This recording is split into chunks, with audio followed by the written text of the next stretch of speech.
Dirdik Jampitsus Kejaksaan Agung Abdul Qohar merilis satu tersangka dalam perkara kasus korupsi tata niaga komoditas timah wilayah IUP PT Timah Tbk tahun 2015-2022 pada Senin 18 November 2024. Abdul Qohar menjelaskan tersangka Hendrili adalah tersangka ke-22 dan sebelumnya berada di Singapura untuk berobat.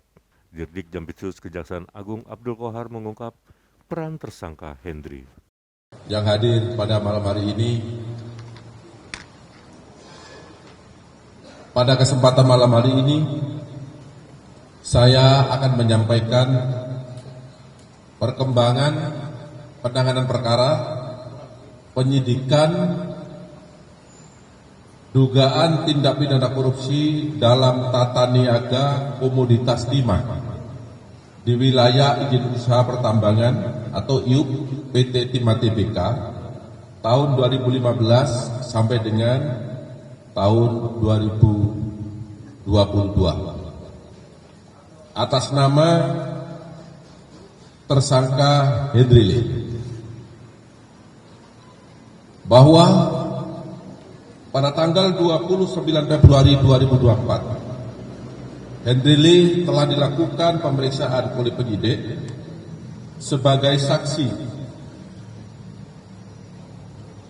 Kemudian setelah dilakukan pemeriksaan sebagai saksi, berdasarkan informasi dari otoritas imigrasi Singapura, tersangka Hendrili diketahui berada di Singapura sejak tanggal 25 Maret 2024. Penyidik pada Direktorat Penyidikan Jampitsus telah melakukan pemanggilan terhadap yang bersangkutan beberapa kali secara patut, namun yang bersangkutan tidak pernah hadir memenuhi panggilan tersebut. Hendrili selanjutnya dilakukan pencekalan berdasarkan keputusan Jaksa Agung Republik Indonesia nomor Kep garis datar 043 garis miring D garis miring DIP titik 4 garis miring 03 garis miring 2024 yang ditetapkan pada tanggal 28 Maret 2024 selama 6 bulan terhitung sejak ditetapkan dan dilakukan penarikan paspor Republik Indonesia atas nama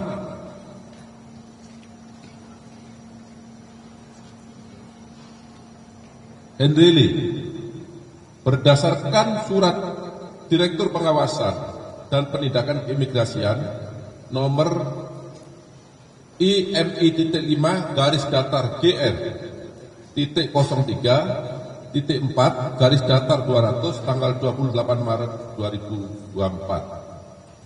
Jadi selain dilakukan pencekalan terhadap Hendrili, juga dilakukan permohonan untuk pencabutan paspor ke imigrasi. Selanjutnya, pada tanggal 15 April 2024, Hendrili ditetapkan oleh penyidik sebagai tersangka berdasarkan surat penetapan nomor 27 garis miring F.2 garis miring FD.2 garis miring 04 garis miring 2024 setelah yang bersangkutan dipanggil dengan patut, tetapi yang bersangkutan tidak pernah hadir. Bahwa pada hari ini Senin 18 November 2024 atas kerjasama Direktorat Penyidikan pada Jampitsus dengan jajaran intelijen pada Jampintel serta Atase Kejaksaan Republik Indonesia pada Kedutaan Besar Republik Indonesia di Singapura telah melakukan penangkapan terhadap tersangka Hendrili di Bandara Udara Soekarno-Hatta pada saat yang bersangkutan tiba dari Singapura di Terminal 2F.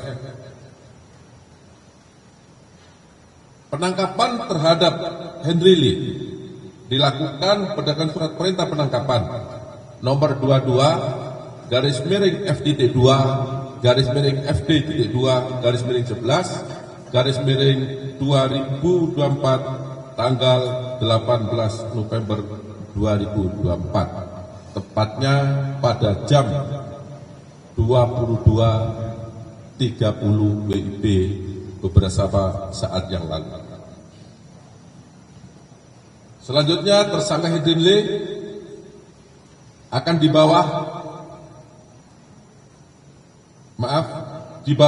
ke gedung Menara Kartika untuk dilakukan pemeriksaan sebagai tersangka.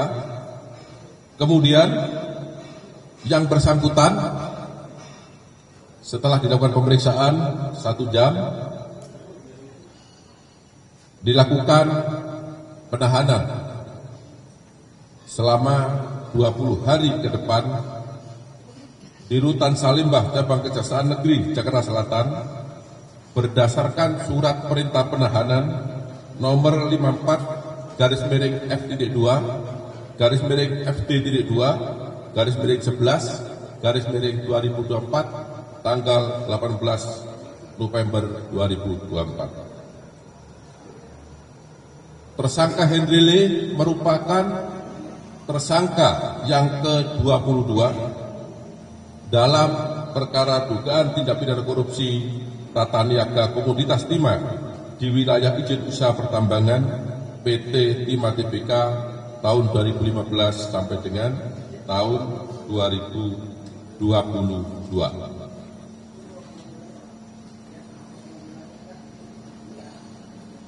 Adapun peran tersangka Henry Lee yaitu selaku beneficiary owner PT Tinindo Internusa atau PT TIN yang secara sadar dan sengaja berperan aktif melakukan kerjasama penyewaan peralatan processing peleburan timah antara PT Timah Tbk dengan PT Tinindo Internusa yang penerimaan biji timahnya bersumber dari CV BPR dan CV SMS yang sengaja dibentuk sebagai perusahaan untuk menerima biji timah yang bersumber dari kegiatan penambangan timah ilegal. Akibat perbuatan yang dilakukan oleh tersangka Henry Lee bersama-sama 20 tersangka lainnya yang saat ini dalam proses persidangan, negara dirugikan sebesar 300 triliun 3 miliar 263 juta 740.131 rupiah, 14 sen. Terhadap yang bersangkutan disangka melanggar pasal 2 ayat 1 atau pasal 3 junto pasal 18 Undang-Undang Republik Indonesia nomor 31 tahun 1999 sebagaimana diubah dan ditambah dengan Undang-Undang nomor 20 tahun 2001 tentang perubahan atas Undang-Undang Republik Indonesia nomor 31 tahun 1999 tentang pemberantasan tindak pidana korupsi junto pasal 55 ayat 1 ke 1 KUHP. Demikian informasi perkembangan perkara pada malam hari ini. Saya sampaikan apabila ada kata-kata yang kurang berkenan, saya mohon maaf. Wabillahi taufiq wal hidayah. Wassalamualaikum warahmatullahi wabarakatuh. Waalaikumsalam. Baik teman-teman, sudah kita dengarkan sendiri penjelasan perkembangan penyidikan langsung dari Pak Dirdik Saat ini saya persilakan kepada teman-teman media yang akan mengajukan pertanyaan satu dijawab. Silakan. Ya, silakan. Dari mana, Mas? Wahyu dari Rakyat Merdeka, Pak. Baik, Mas Wahyu, silakan. Ini kan jarang-jarang nih pihak Jampitsus menyebut nama lengkap tersangka. Sebelumnya kan inisial aja.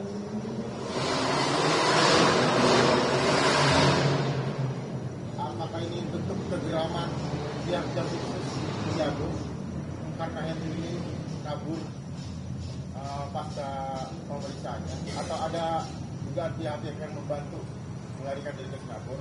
Terus kedua, apakah pihak Kejagung sempat menetapkan beliau sebagai DPO untuk pencariannya, dan seperluannya dia pulang ke tanah air setelah kabur ke Singapura apa ya Pak? Kan kalau pihak PH-nya sebelumnya kan menyatakan sakit. Ya. Apakah benar demikian?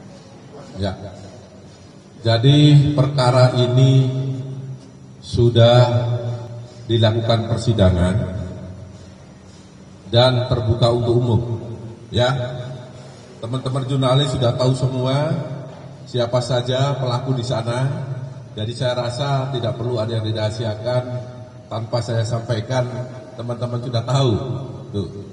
Yang kedua, bahwa tersangka Henry Lee ini ke Singapura, ya, itu setelah dilakukan pemeriksaan yang pertama pada tahap penyidikan, kemudian yang bersangkutan tidak kembali lagi dengan alasan sedang menjalani pengobatan di Singapura, di Mount Elizabeth.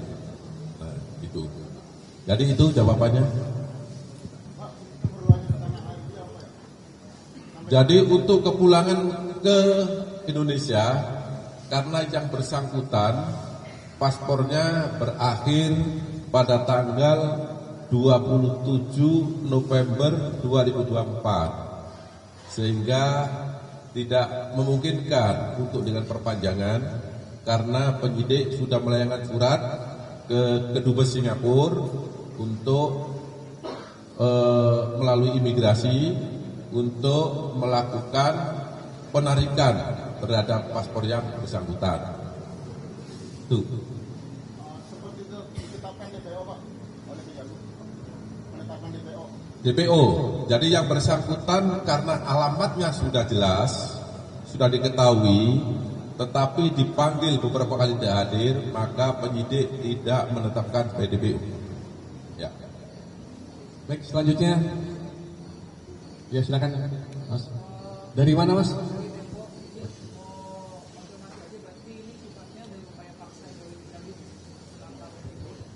Ya, terhadap Henry Lee sudah kita monitor keberadaannya dari penyidik, kemudian dari tim Siri Intelijen, dan juga perwakilan atas kejaksaan di Singapura.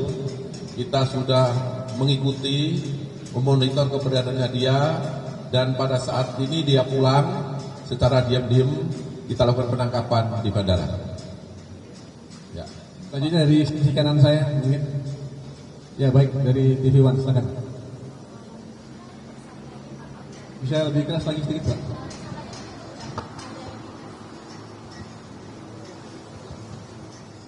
Saya Zeki dari TV One. Ini kan tersangkanya kan kakak beradik Pandili dan juga Hendy. Ada indikasi kan mungkin yang ditemukan oleh tim penyidik, aliran dananya mungkin dari akan teraliri juga dengan perusahaan lainnya, mungkin salah satunya maskapai. Dan mungkin anggota keluarga lainnya apakah sudah diperiksa juga seperti itu? Terima kasih.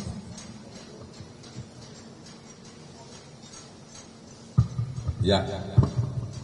Jadi tadi saya sampaikan ya, jumlah tersangka sampai hari ini, sampai saat ini sebanyak 22.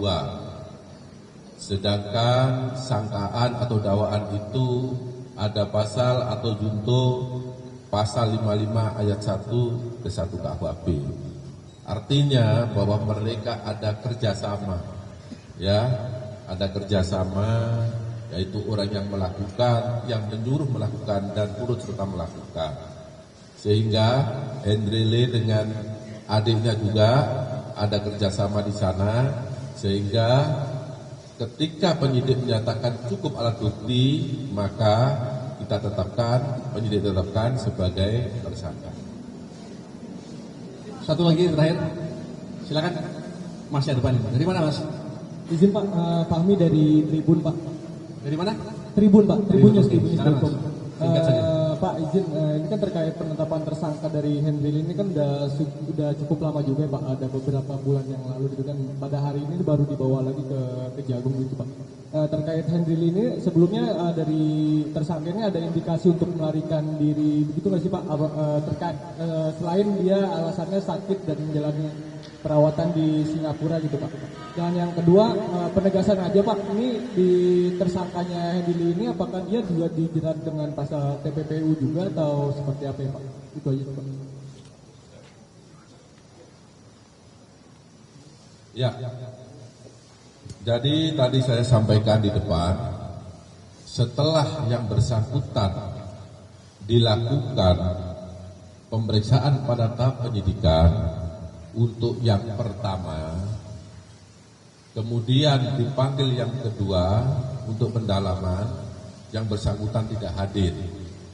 Dari sana kita menelisik, mencari informasi, kemudian didapat informasi bahwa ternyata sejak tanggal 25 Maret 2024 yang bersangkutan berada di Singapura. Informasi yang kami dapat bahwa dia sedang menjalani pengobatan. Kemudian baru hari inilah kita lakukan penangkapan pada saat yang bersangkutan kembali ke Indonesia secara diam-diam. Kita bisa tahu, tadi saya sampaikan, karena penyidik selalu monitor, kemudian ada perwakilan atas kejaksaan yang ada di Singapura, juga ada tim siri dari intelijen yang selalu mengikuti, memantau pergerakan yang bersangkutan. Pak izin Pak, ini kan tadi Bapak menjelaskan kalau dia balik ke Indonesia itu secara diam-diam Pak. Itu apakah mengindikasikan dia akan melarikan diri atau seperti apa sih Pak? Iya, yang pasti secara diam-diam dengan harapan, dengan maksud ya menghindari petugas. Tetapi kan saya sampaikan tadi, kita sudah monitor sejak bulan April keberadaannya. Ya. Ya, selanjutnya 2 pertanyaan terakhir, silakan. Mbaknya di bawah, silakan. Dari mana Pak? Izin Pak, Ayu dari Tirto. Pak mau tanya, ini kan Hendril kan udah dari beberapa bulan lalu penetapan tersangkanya. Sudah dari beberapa bulan lalu penetapan tersangkanya. Nah ini penyidik juga secara bersamaan menelusuri asetnya apa enggak, dan benar atau enggak ada aset Hendrili yang di Bali itu berupa villa dan itu udah disita atau belum. Terus apakah ada indikasi juga dia ke Singapura selain melarikan diri, dia juga berupaya untuk mengalihkan asetnya ke sana? Ya, jadi semua aset para tersangka sudah kita lakukan penelusuran, kita lakukan pencarian, dan kita lakukan penyitaan. Tidak terkecuali aset Hendrili. Banyak tanah, bangunan, termasuk tadi yang di Bali. Sudah kami lakukan penyitaan. Ya, cukup? Satu pertanyaan lagi ya dari Masnya. Silakan Mas. Yang belum tanya, silakan. Selamat malam Pak, saya Dian dari Alina ID. Saya ingin bertanya terkait peran Hendril sendiri dan juga adiknya, kan di sini kan mereka masih berhubungan dengan Sriwijaya sendiri. Dan dalam kasus ini apakah secara korporasi ada keterlibatan Sriwijaya Pak? Ini kaitannya dengan Hendrili, ya, terkait penyewaan smelter. Nah, tadi saya sampaikan ya, di mana Hendrili selaku Direktur PT TIN melakukan penyewaan smelter biji timah kepada PT Timah Tbk. Yang diketahui, disadari, diinsafi bahwa timah yang diolah, yang didapat itu berasal dari biji timah hasil penambangan secara ilegal.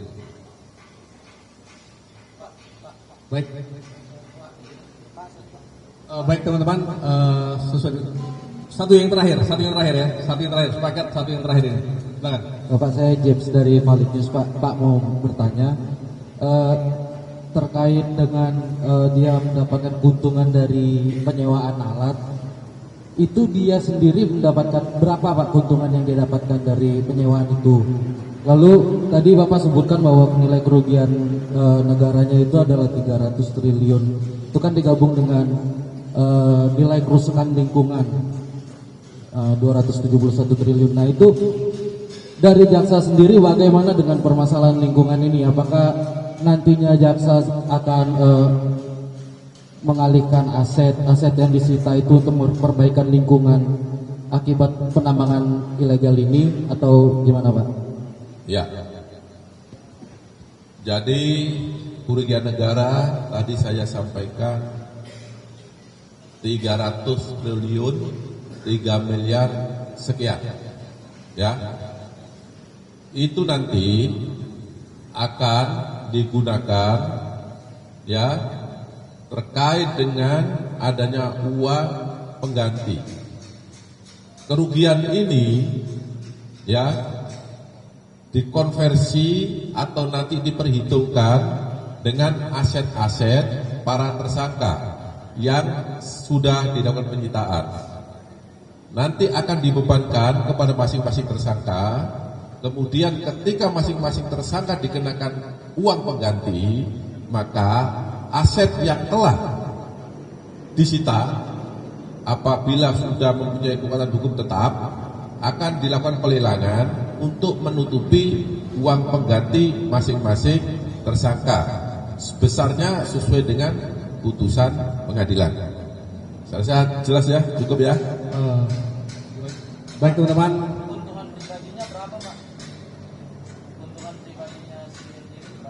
Ya, saya tidak ingat ya, karena itu tersangkanya kan 22. Ya, kalau ditanya satu persatu, jujur saya tidak ingat. Baik teman-teman, Ya.